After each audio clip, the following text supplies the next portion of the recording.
We are following breaking news out of British Columbia. A senior government source telling CTV that police have confirmed multiple arrests have been made in connection with the killing of Hardeep Singh Nijjar.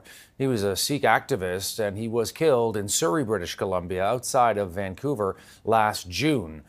He was killed at a Sikh temple, and members of the alleged hit squad were believed to have been hired by the Indian government itself. And of course, this killing led to a huge rupture in relations between Canada and India. The RCMP are expected to talk about this and hold a news conference later this afternoon. We're bringing that as soon as it starts. Let's go to CTV's Jeremie Charron, though, who's standing by in Ottawa with more on what we know here. Jeremie. Yeah, Todd, the information's still, limited at this point. We're just learning of this. And to your point, we'll just reiterate, this is information confirmed with senior government sources that say members who in connection, or they have made arrests in connection to the killing of Hardeep Singh Nijjar. We don't know who these people are yet. We have no other information about specifically, what the connection is between these people, just that arrests have been made in connection with his killing. RCMP are expected to, address this publicly a little bit later today. We'll learn more information. Nijjar was killed in 2018 in Surrey, in 2023 in Surrey, BC, on June 18th. He was a prominent Sikh activist, led kind of this separatist movement, especially here in Canada, for a homeland known as Khalistan in India. And at the time of his death, he was organizing an unofficial referendum among the Sikh diaspora with the organization Sikhs for Justice. There are also allegations made against him by the Indian government, and so there is a lot of controversy involved in this situation. Nijjar was a wanted man in India, where authorities labeled him a terrorist in 2020. He was accused in 2016 suspected of masterminding a bombing in the Sikh majority state of Punjab and training terrorists. These are all allegations that he denied, allegations made by the Indian government.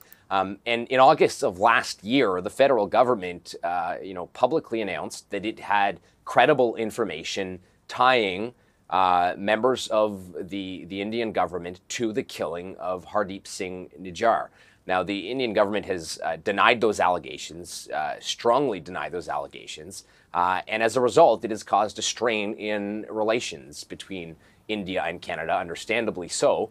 But that has been kind of the latest development up until now, and this arrest. It has been a bit of a mystery. We knew that the Canadian government had credible information tying the Indian government to this, but arrests had not been made, and that was the extent of what we knew. And so this is the latest development on a story that has had some pretty wild turns already. And it's expected now, Todd, later today, the RCMP will release hopefully some more information about these individuals. And we'll, of course, be looking to turn to the federal government on this to get their reaction as well. But just kind of in the early stages here of this new information on the killing of Hardeep Singh Nijjar. Very dramatic moment in the House of Commons, Jeremie. You remember back in September when the Prime Minister stood up and said, look, we have credible information linking this death to agents possibly working on behalf of the Indian government, and that caused a firestorm between India and Canada. India, vociferously denying that, calling it outrageous.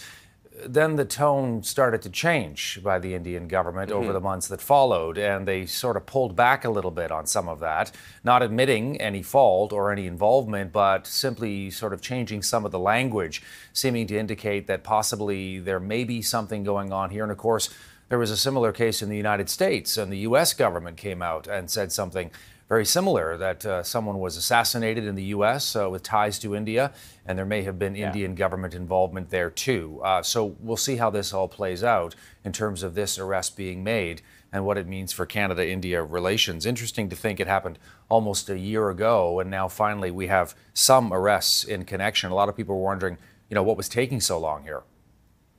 Yeah, and it's, it's interesting, Todd, we may not get that information today, but whether or not these individuals that have been arrested are some of those individuals that are alleged to have had ties to the Indian government. It's possible that the RCMP, comes out with this update later today, and we still don't have an answer to that question.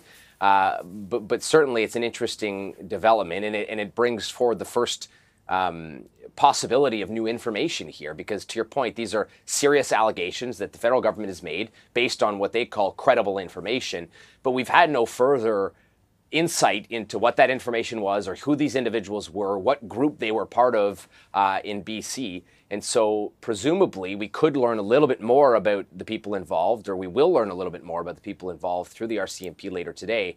But whether or not we'll be able to draw that tie between the Indian government and the connection to the Indian government, whether those are different individuals. We don't know how many individuals were involved. There's so many unknowns in this situation still. It'll be interesting to hear from the RCMP a little bit later today just how much information we get on this.